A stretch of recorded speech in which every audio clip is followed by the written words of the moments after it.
सबैजनामा म इशान्ती सिंह।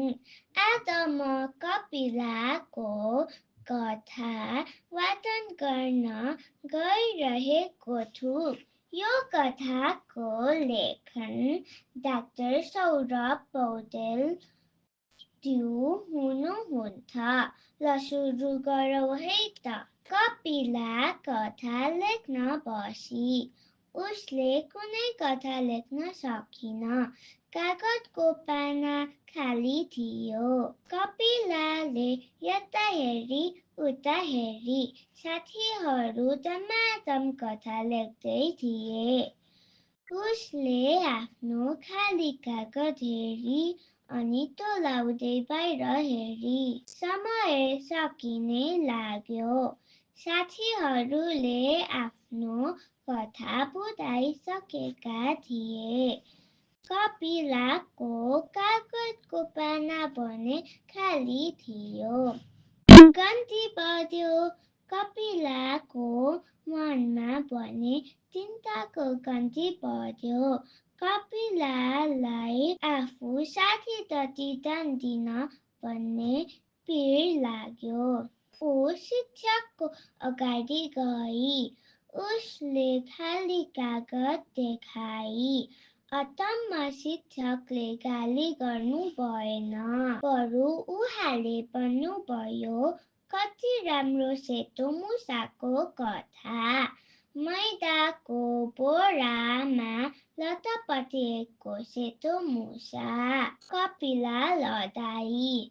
उसले सानो स्वरमा भनी, मलाई कथा लेख्न आउँदैन सर। शिक्षकले मुसुक्क हाँस्दै भन्नुभयो, यताउता हेर कपिला, आफू नदेखेको सानो कुराको कथा लेख्न सुरु गर। तिमी अवश्य सक्छौ। कपिला घरमा गई। ऊ सानो चिज खोज्दै बसी। कपिलालाई आमाले सल्लाह दिनुभयो। कपिला आफ्नो बायाँ हातमा हेर, सानो चिज त त्यही छ। कपिलाको हातमा सानो घडी थियो। कपिलाले खाली पानामा घडी लेखी। भोलिपल्ट उसले त्यो शिक्षकलाई देखाई। शिक्षक दङ्ग पर्नुभयो। कति राम्रो कथाको शीर्षक। उहाँले कपिलालाई तक्लै दिनुभयो। कपिलाले घडीको मुनि रूपक लेखी। उसले रूपकको बिग्रेको घडी लेखी। उसले घडी बिग्रदा आफू समयमा स्कुल पुग्न नसकेको कुरा सम्झी। त्यही कुरा रूपकलाई परेखोज्दै घडी लेखी। रूपक घडी बनाउन धेरै ठाउँ पुगेको कुरा लेखी।